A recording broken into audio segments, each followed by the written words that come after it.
Okay, students, we will begin now.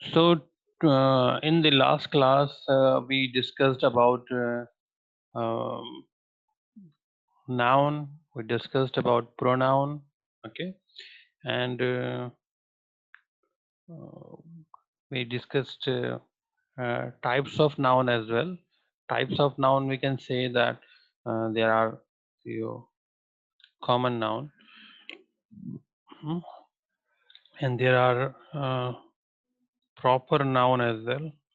Proper noun और common noun का difference क्या होता है? Can someone tell me?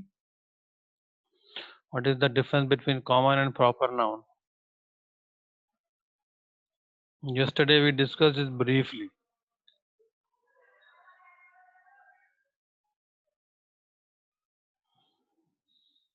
Can someone tell me what is the difference between common and proper noun?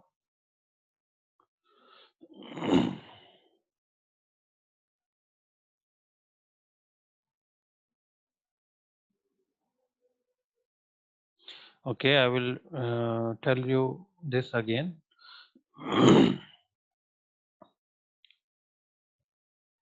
There are three names.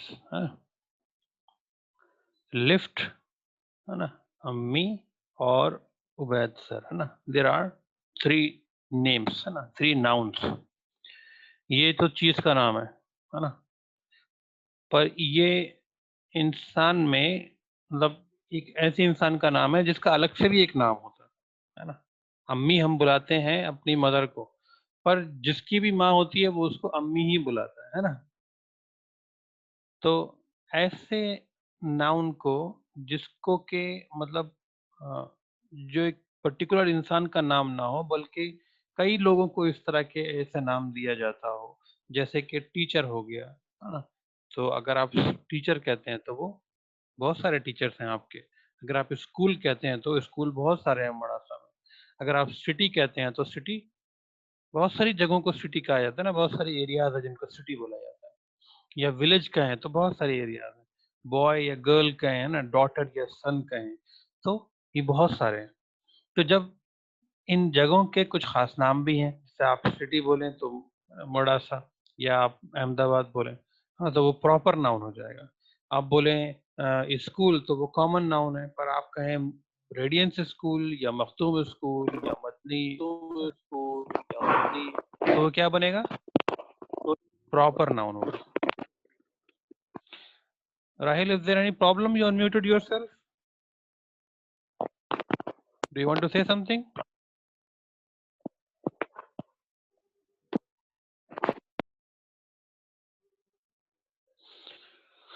Do not touch your screen unless it is required. Okay.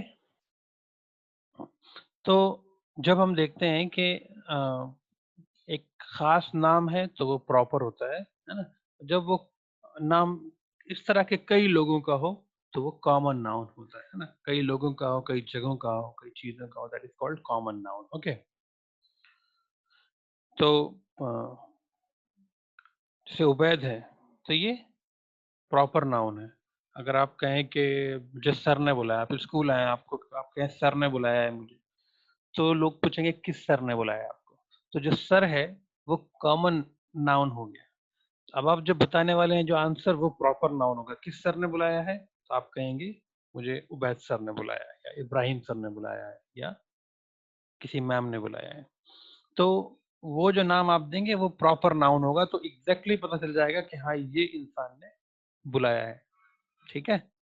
या फिर आप school जा रहे हैं तो auto वाले से कहेंगे आप कि मुझे स्कूल ले चलो, तो ऑटो वाला तो समझेगा नहीं भाई किस स्कूल जाना है आपको, वो पूछेगा. तो स्कूल क्या है? कॉमन है, बहुत सारे स्कूल है, तो वो किसी भी स्कूल ले जा सकता है आपको. पर जब आप कहेंगे रेडियंस स्कूल जाना है मुझे, तो वो आपको एग्जैक्ट स्कूल पहुंचाएगा. तो रेडियंस क्या है? पर्टिकुलर नाउन है, एक प्रॉपर नाउन है. तो ये चीज हमने कल थोड़ा बहुत पढ़ी थी, इतना डिटेल में नहीं पढ़ी थी, है ना. फिर हमने प्रोनाउन के ऊपर बात की थी. हमने प्रोनाउन पे स्पेशली पर्सनल प्रोनाउन पे बात की थी कि I we you they he she it. तो इसके अंदर जो आई वी यू है, इसमें से आई वी यू दे, इसमें से यू और दे जो है ये हमेशा प्लूरल होते हैं. और ही शी इट हमेशा सिंगुलर होते हैं। आई और वी में से आई ज्यादा कंफ्यूज है, वी एक बार जो है अपने लिए अलग से वर्ड चुनता है, बाकी हर जगह पर वो भी प्लूरल ही रहता है ना। फिर हमने वर्ब में बात की थी। कुछ वर्ब हेल्पिंग वर्ब्स होते हैं, कुछ वर्ब्स उन्हीं में से कुछ लिंकिंग वर्ब्स भी होते हैं, है ना। तो हमने बात की थी वर्ब की 3 फॉर्म्स की। वर्ब्स में से कुछ वर्ब्स जो होते हैं वो रेगुलर वर्ब्स होते हैं, कुछ इर्रेगुलर होते हैं। रेगुलर इर्रेगुलर कैसे पहचानेंगे? वो वर्ब जो कि जिसमें ईडी लगाएं, है ना, वर्ब प्लस ईडी, है ना, और वो उसकी सेकंड एंड थर्ड फॉर्म बन जाए तो क्या होगा? ये रेगुलर वर्ब कहलाएगा। और अगर इसमें ईडी ना लगे, कुछ और ही बने, है ना, किसी और तरह से उसकी सेकंड और थर्ड फॉर्म बन रही हो, तो वो इर्रेगुलर वर्ब कहलाएगा। जैसे कि फॉर एग्जांपल प्ले, है ना, तो इसकी सेकंड फॉर्म आपको बनानी है तो इसमें ईडी ऐड कर देना है ना।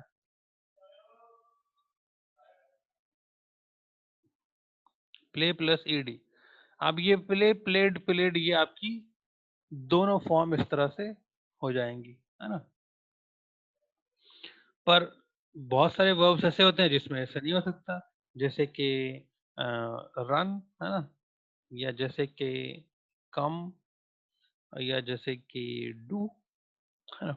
तो बहुत सारे ऐसे भी हैं, बहुत सारे ऐसे हैं जिसमें हो सकता है, जैसे वर्क है तो उसमें ईडी लगा देना है, वर्क हो जाएगा, है ना। जैसे मैंने आपको बताया प्ले है ना। या और भी बहुत सारे वर्ड्स हैं जो ईडी लगने से वर्ब की सेकंड और थर्ड फॉर्म बन जाती है। तो जो इस तरह से होते हैं, जो कि जिसमें ईडी ऐड कीजिए और वर्ब की सेकंड फॉर्म या थर्ड फॉर्म बन जाए, तो वो उसको हम कहते हैं रेगुलर वर्ब।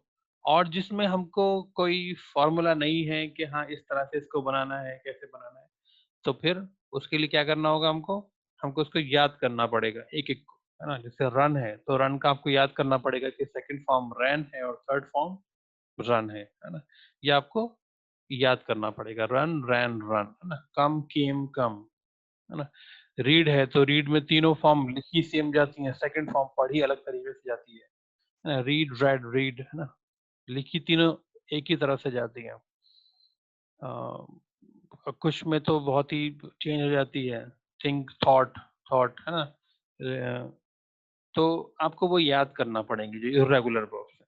और कोई खास तरीका नहीं है ये पहचानने का कि कौन से वर्ब रेगुलर होंगे और कौन से इर्रेगुलर होंगे, कि आपको पहले से पता चल जाए कि हाँ भाई ये रेगुलर है तो इसमें तो ईडी बन लगेगा, बन जाएगा। इर्रेगुलर का आपको याद करना पड़ेगा, ऐसा भी नहीं है। आपको मतलब कोई खास तरीके से पता नहीं चल पाएगा कि हाँ ये रेगुलर होते हैं और ये इर्रेगुलर होते हैं। तो जो रेगुलर है वो भी आपको पता रखना पड़ेगा कि हाँ इनको ईडी लगा के बनाते हैं। ऐसा कोई फॉर्मूला नहीं है ये पता करने का कि ये रेगुलर हैं। उनको नाम दिया गया है रेगुलर क्योंकि उनमें ईडी लगता है और वो सेकंड और थर्ड फॉर्म बनते हैं। तो ये तो था आपका सेकंड और थर्ड फॉर्म से मुताल्लिक वर्ब की जो फॉर्म्स हैं, उनसे मुताल्लिक डिटेल थी ये। अ, इसके अलावा आपने बहुत सारे वर्ड्स जो पढ़े हैं, जैसे कि इज, एम, आर, वाज, वर, इसमें काफी सारे वर्ड्स ऐसे होते हैं जो कि लिंकिंग वर्ब्स होते हैं, है ना। इसके बारे में हम बाद में पढ़ेंगे, पर मैं आपको अभी समझाने के लिए सेंटेंस बता देता हूँ। जैसे कि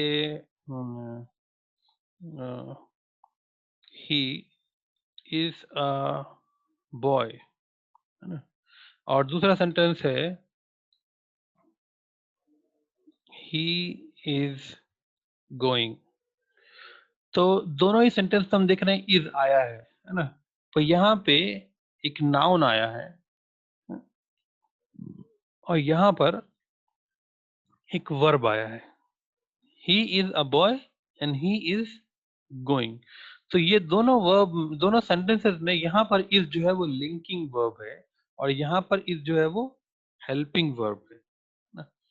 ये इज जो है ये ही और बॉय को लिंक कर रहा है और ये इज जो है ये गोइंग की हेल्प कर रहा है, हेल्पिंग वर्ब के तौर पर आया है ना। तो ये डिफरेंस है, वर्ड सेम है, लेकिन सेंटेंस के स्ट्रक्चर को देखकर आपको ये पता लगा देना होगा कि ये लिंकिंग है कि हेल्पिंग वर्ब है।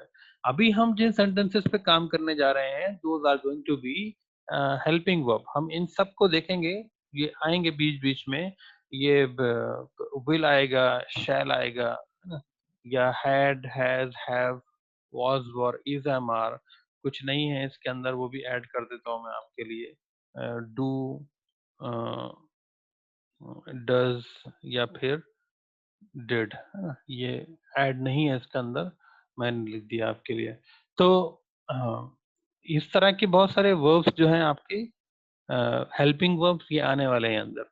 इनमें से कुछ जो हैं, सब नहीं, कुछ जो हैं वो लिंकिंग वर्ब्स भी होते हैं जिनका ऊपर यहाँ पर जिक्र आया है। हेल्पिंग वर्ब, लिंकिंग वर्ब्स, कुछ वर्ब्स हैं जिनको एक्शन वर्ब्स कहा जाता है।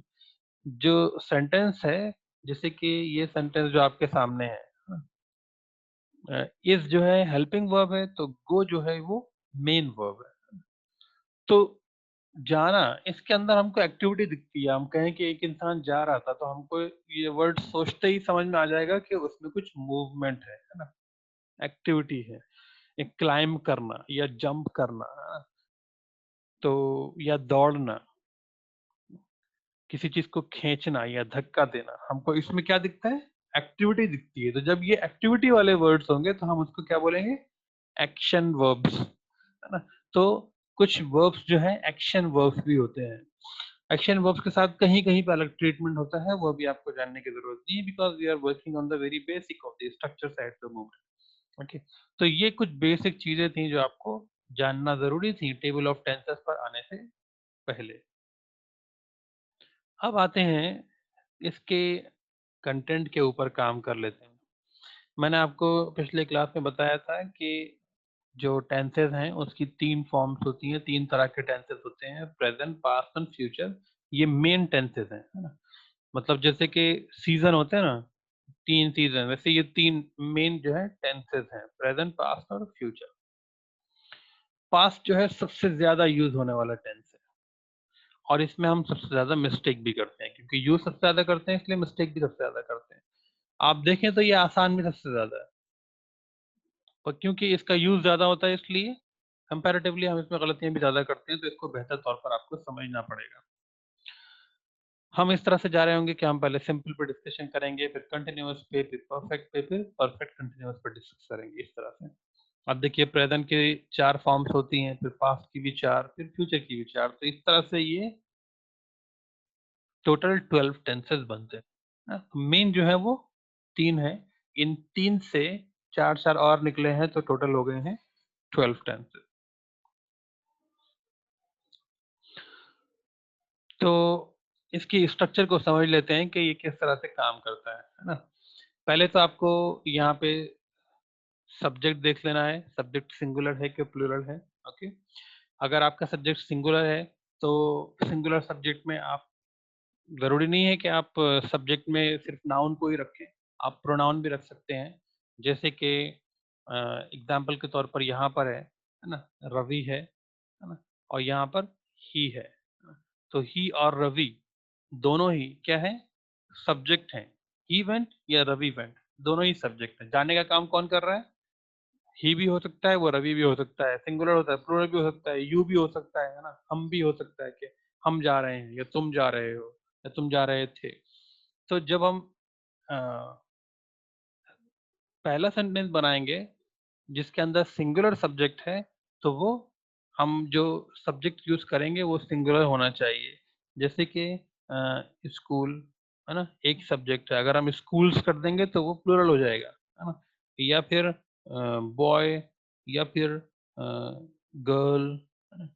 या फिर कोई पर्टिकुलर नेम, है ना? प्रॉपर नाउन, ये तो कॉमन नाउन से प्रॉपर नाउन हो जाएगा, जैसे आयशा या फिर राहुल या फिर रवि या फिर रिजवान, है ना? जो भी आप नाम सोचे, है ना? Proper noun, common noun. हमको ये ध्यान रखना है कि हमारे पास ये जो पर्सनल प्रोनाउंस हैं, है ना? इसका भी हम यूज़ कर सकते हैं जब किसी चीज़ के पर्टिकुलर नाम को रिप्लेस करता है कोई वर्ड, तो उसको पर्सनल प्रोनाउन कहते हैं, है ना? ये वर्ड जो हैं ये नाउन को रिप्लेस करने वाले हैं, तो ही, शी, इट सिंगुलर है। तो जब सिंगुलर सब्जेक्ट की बात हो रही है, तो आपको प्रोनाउन अगर आप यूज़ कर रहे हैं, तो सिर्फ सिंगुलर प्रोनाउन यूज़ करना है आपको, ठीक है? तो प्रेज़ेंट में जब हम सिंगुलर सब्जेक्ट यूज़ करते हैं, तो वर्ब के साथ हम देखते हैं SES IES ऐड होता है, ठीक है? इसको पुट करके देख लेते हैं कि किस तरह से होगा ये, है ना? जैसे कि सिंगुलर सब्जेक्ट है, तो ही जो है वो सिंगुलर है या शी सिंगुलर है, या मैंने एग्जांपल में दिया था राहुल जो सिंगुलर है ना? अगर हम ये वो सब्जेक्ट यूज़ कर रहे हैं, तो हम क्या कहेंगे? गोज़ कहेंगे, है ना? हम गो वर्ड यूज़ नहीं करेंगे, क्या कहेंगे? गोज़। और वहीं अगर हम प्लूरल सब्जेक्ट यूज़ कर रहे हैं, तो क्या होगा? प्लूरल सब्जेक्ट में होगा, मान लीजिए कि यू, है ना? या फिर आई, है ना? या फिर दे, है ना? या फिर बॉयज़। अगर हम यहाँ पर प्लूरल सब्जेक्ट यूज़ कर रहे हैं, तो क्या होगा? गो। इसमें वर्ब में कुछ भी नहीं लगेगा। तो यहाँ पर हमको SES IES कहाँ-कहाँ पर लगता है, ये हम इंशाल्लाह कल की क्लास में देखेंगे। आज हम सिर्फ बेसिक चीज़ों पर बात कर रहे हैं कि बेसिक जो स्ट्रक्चर है उसको कैसे पुट करना है। अकॉर्डिंग टू द वर्ब ये डिसाइड करेंगे कि इसके अंदर कौन-सा कौन से लेटर्स जो हैं वो लगेंगे। इसके अंदर हम ये जो वर्ब है गो, तो गो के साथ हमको ES लगाना है। तो कहीं पे हमको कोई और मिलेगा, तो उसमें सिर्फ एस लगाना होगा। जैसे कम है, COME कम, तो उसके अंदर सिर्फ एस लगाना होगा। तो बहुत सी जगहों पर ऐसा है कि हमको सिर्फ एस ही लगाना है, बहुत सी जगहों पर ES लगाना है, बहुत सी जगहों पर IES लगाना है ना? तो जैसे एग्जांपल देके बता भी देता हूँ मैं आपको कि BUY, है ना? बाइज़, है ना? हमको कहीं पे दिखता है कि BUY बाइज़ होता है ना? और कहीं पे हमको दिखता है कि अ,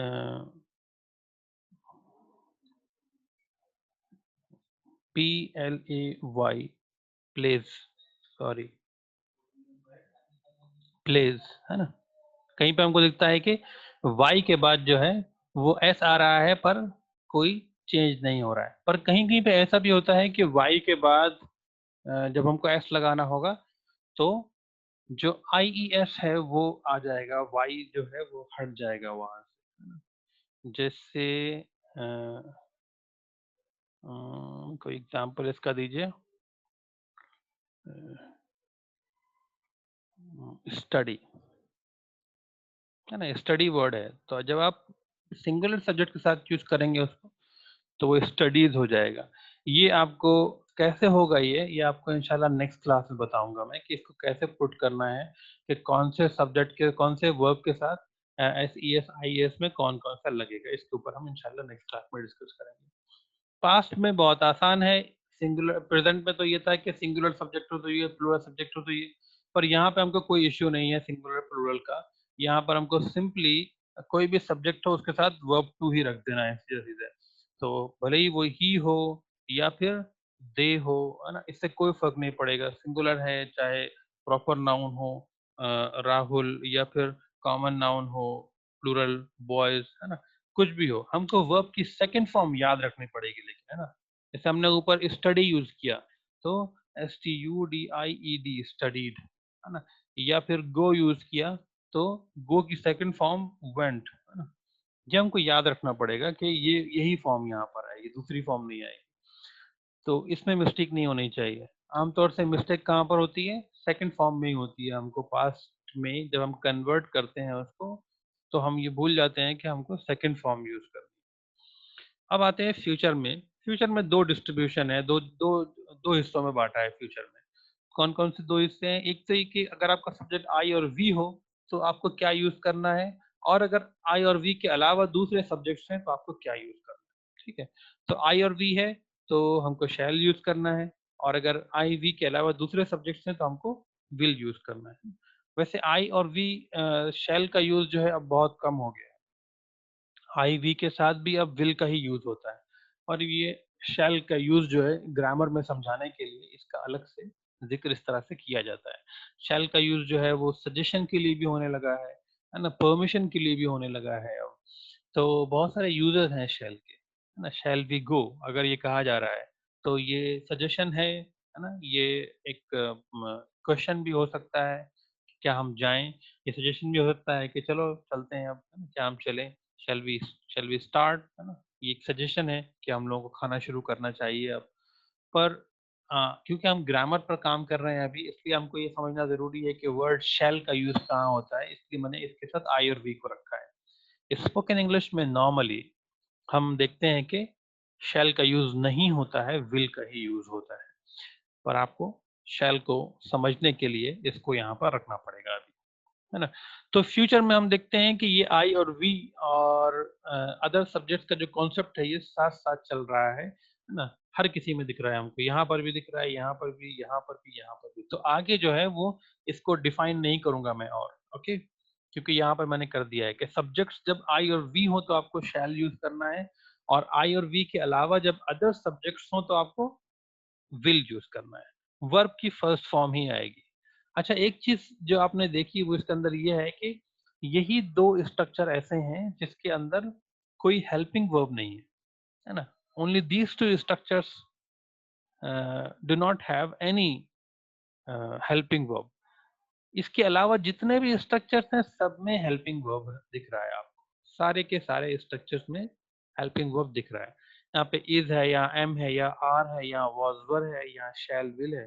तो यहाँ पर हेल्पिंग वर्ब नहीं है, तो जब हम नेगेटिव या इंटरोगेटिव पर काम कर रहे होंगे, तो हमको इसके अंदर हेल्पिंग वर्ब ऐड करना पड़ेगा, है ना? और हम ऐड करेंगे डू। क्या ऐड करेंगे? डू को ऐड करेंगे हम। तो डू जब ऐड करेंगे तो हम देखेंगे कि अगर वर्ब जो है वो प्लेन सिंपल वर्ब है, फर्स्ट फॉर्म में है, तो हम डू ही ऐड करेंगे। पर अगर वर्ब के साथ S E S I E S है, तो हम डू को नहीं यूज करके डू की ई एस वाली फॉर्म जो डज होती है वो यूज करेंगे। और अगर वर्ब टू है तो डू की जगह डू का वर्ब टू डिड यूज करेंगे। ओके, तो ये हमको ध्यान में रखना है कि डू ऐड करना है पर उसके साथ कभी S E S I E S लगाना होगा और कभी हमको डू की सेकंड फॉर्म यूज करनी होगी उन सेंटेंसेस में जहां पर हमको अ, कोई हेल्पिंग वर्ब नहीं मिलता है और सिर्फ उस केस में जबकि हम नेगेटिव और इंटरोगेटिव बना रहे हैं। जब हम अफर्मेटिव सेंटेंस बना रहे हैं तो स्ट्रक्चर यही रहेगा। ओके, जब हम नेगेटिव बनाएंगे जिसमें हमको नॉट लगाना होगा, उसके अंदर हमको स्ट्रक्चर बदलने की जरूरत पड़ेगी थोड़ा सा, है ना? तो वो अगले आने वाले क्लासेस में आपको एक्सप्लेन करूंगा इंशाल्लाह मैं। कंटिन्यूअस में हम देखते हैं कि सिंगुलर सब्जेक्ट है तो इज यूज हो रहा है और कंटिन्यूअस की खासियत ये है कि वो हमेशा आईएनजी के साथ आता है। तो आप देखिए इसके अंदर सारे ही वर्ब जो हैं, अच्छा आईएनजी वर्ब वन में लगता है, वर्ब टू या वर्ब थ्री में ही लग सकता है। तो उसके लिए वर्ब वन में कन्वर्ट करना पड़ेगा आपको, वर्ब वन में रखना पड़ेगा, वर्ब को फर्स्ट फॉर्म में रखना पड़ेगा और आईएनजी आपको सब में दिख रहा होगा, है ना? इसमें भी हर किसी में आईएनजी है। तो ये कंटिन्यूअस की डिमांड है। बाकी अगर सिंगुलर सब्जेक्ट है तो इज रखना होगा आपको। अगर सब्जेक्ट आई है तो एम उसके साथ आएगा हमेशा। एम का और कोई यूज नहीं है सिवाय इसके कि वो आई के साथ आता है ना? और प्लूरल सब्जेक्ट है तो आर यूज करना पड़ेगा आपको हेल्पिंग वर्ब। बाकी सब में ही वर्ब वन यूज हो रहा है ना? Verb one plus ING. फिर अगर आप पास्ट में हैं तो सिंगुलर सब्जेक्ट के साथ आपको वाज यूज करना है और प्लूरल के साथ आपको वर यूज करना है। ये सिंगुलर सब्जेक्ट और प्लूरल सब्जेक्ट का जो कॉन्सेप्ट है ये आपको पूरी तरह क्लियर होना चाहिए क्योंकि हर जगह आपको इससे सामना पड़ेगा, इससे हर जगह पड़ेगा, है ना? चाहे प्रेजेंट के तो तीनों में ही पड़ेगा, है ना? फिर फ्यूचर में आपको आई और वी के साथ अलग यूज करना है, बस बाकी कोई प्रॉब्लम नहीं है। पास्ट में भी आपको सिंगुलर प्लूरल सब्जेक्ट के साथ कंटिन्यूअसली जो है वो डील करना पड़ेगा। तो ये ध्यान में रखने वाली चीज़ है कि आपको कंटिन्यूअस सिंगुलर और प्लूरल जो है वो सही से समझ में आता हो। इसके बाद फिर इस स्ट्रक्चर में और इस स्ट्रक्चर में कोई फ़र्क नहीं होता अगर इसके अंदर बी नहीं लगाया जाता, है ना? कब हम आईएनजी लगाएँगे इसके साथ, है ना? और कब नहीं लगाएँगे तो उसमें बी जो है ये ऐड कर दिया गया है।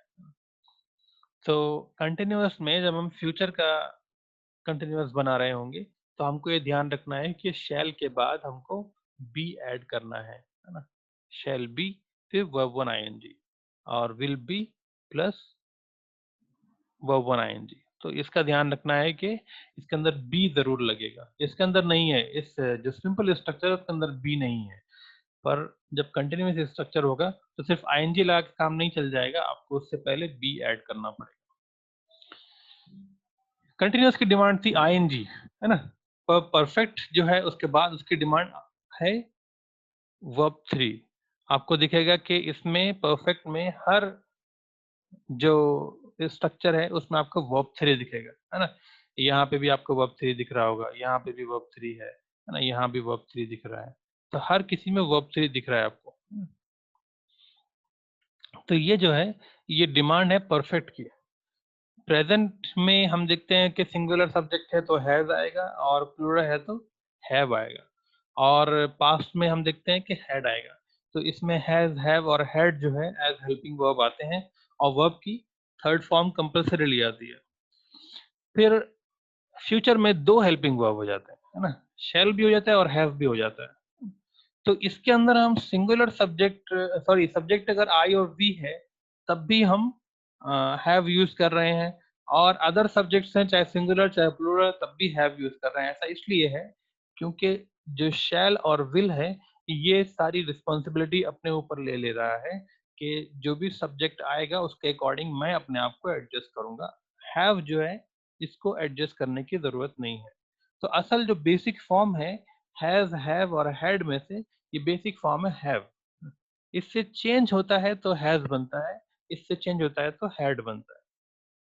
ठीक है, ये याद रखने वाली चीज है, आपको ये ध्यान रखना चाहिए कि जो हैज है वो बेसिक फॉर्म उसकी हैव है। तो यहाँ पर हम देख रहे हैं कि जो बेसिक फॉर्म है वो हैव आई है, यहाँ पर हैज नहीं आई। तो ये ध्यान में रखिएगा कि परफेक्शन जो है उसमें आपको फ्यूचर परफेक्ट जो सेंटेंस बनाएंगे उसमें शैल के साथ भी हैव लगाना है और विल के साथ भी आपको हैव ही लगाना है, इसमें कोई चेंज नहीं आएगा। बाकी परफेक्ट कंटिन्यूअस में जब आप आते हैं तो आप देखते हैं कि इसमें बीन लगा हुआ है ना, बीन दिख रहा है आपको इसके अंदर। तो ये बीन क्यों आया, इसका एक रीजन है। जो परफेक्ट टेंस होते हैं वो कहते हैं कि उसे वर्ब जो है वो थर्ड फॉर्म में चाहिए, जैसा हमने यहाँ देखा परफेक्ट को वर्ब 3 चाहिए, और कंटिन्यूअस कहता है कि उसको वर्ब जो है वो आईएनजी में चाहिए। तो ये प्रॉब्लम तो पूरी हो नहीं सकती जब तक कि हम वर्ब को फर्स्ट फॉर्म में कन्वर्ट ना करें, क्योंकि वर्ब 3 में तो हम आईएनजी ऐड नहीं कर सकते। तो वर्ब 3 की जो डिमांड है पूरी करने के लिए बीन ऐड किया जाता है यहाँ। तो हैज के साथ वर्ब 3 हो जाता है और कंटिन्यूअस के लिए वर्ब 1 आईएनजी के साथ हो जाता है। तो इस तरह से बीन का ऐड करना यहाँ पर इसलिए जरूरी था कि ये दोनों की डिमांड जो है परफेक्ट कंटिन्यूअस की अलग अलग है। तो यहाँ पर हम सिंगुलर सब्जेक्ट में वैसे ही देखते हैं जैसे पहले था, हैज और हैव का यूज। पास्ट में देखते हैं कि जिस तरह से हैड था वैसे ही है, पर बीन हर जगह ऐड दिख रहा है हमको, है ना। बीन क्यों ऐड हुआ है, क्योंकि परफेक्ट की डिमांड है कि उसको वर्ब की थर्ड फॉर्म चाहिए, और कंटिन्यूअस की डिमांड है कि उसको वर्ब आईएनजी के साथ चाहिए। आईएनजी सिर्फ वर्ब 1 में लगता है, इसलिए हमने वर्ब 3 के तौर पर यहाँ पे बी की थर्ड फॉर्म बीन ऐड कर दी, है ना। तो बाकी जो स्ट्रक्चर था वो वैसे ही है जैसे पहले था, है ना। बस वर्ब की यहाँ पर यहाँ पे बीन ऐड हो गया है ना, और यहाँ पे वर्ब 3 की जगह वर्ब 1 आईएनजी के साथ आ गया है। तो यहाँ पे subject plus I we plus shall plus have, यहाँ तक स्ट्रक्चर पुराना ही है ना। इसके बाद बीन आया है और वर्ब 1 आईएनजी के साथ आया है। तो ये स्ट्रक्चर में क्या चेंजेस आ रहे हैं, किस तरीके से बदल रहा है, ये आपको ध्यान में रखना पड़ेगा, याद रखना पड़ेगा, है ना। इसके ऊपर कल इंशाल्लाह और हम डिटेल में काम करेंगे, है ना। इंडिविजुअली एक एक टेंस को हम बनाएंगे, ट्रांसलेट करेंगे इंशाल्लाह कि इसको कैसे बनाएंगे, इसको कैसे बनाएंगे। एक वर्ब चुन लेंगे, है ना, उसी वर्ब के ऊपर सारे जो सेंटेंसेस हैं वो बनाएंगे। तो वर्ब हम आज ही चुन लेते हैं, वर्ब इसके अंदर हम कर देते हैं प्ले। ओके, तो प्ले वर्ब जो है वो हमने चुन लिया है। कल सारे ही जो सेंटेंसेस हैं हमको प्ले के ऊपर बनाने हैं। सिंगुलर सब्जेक्ट यूज करना है, प्लूरल सब्जेक्ट यूज करना है, और उसको प्ले के ऊपर ही बनाना है हमको। तो आज से ही आप अपने दिमाग में इसको सेट कर लीजिए कि कल आपको, या जो नेक्स्ट लाइव क्लास होगा हमारा नेक्स्ट लाइव क्लास होगा इंशाल्लाह ऑन फ्राइडे। तो अभी तकरीबन एक हफ्ते बाद आपका नेक्स्ट क्लास होगा। तो ये वीडियो जो है आपको बीच में एक दो बार और देखना पड़ेगी ताकि आपको चीज़ें याद रहें, इतने दिनों में आप भूल ना जाए। हमारे दो ही क्लास हैं ग्रामर के, ठीक है, तो अगर आपको ग्रामर सीखने का शौक है तो डेफिनेटली मुझे उम्मीद है कि आप आएंगे। ओके, तो see you in the next live class students. आज आप आए, बहुत ज़्यादा पार्टिसिपेशन तो नहीं हुआ है ना, पर इंशाल्लाह नेक्स्ट क्लासेस में पार्टिसिपेशन शुरू होने वाला है, तो आप उसके लिए रेडी रहिएगा कि आपको फौरन ही आंसर करना पड़ेगा चीज़ों का। See you in the next live class. अस्सलाम वालेकुम students, you can leave with सलाम।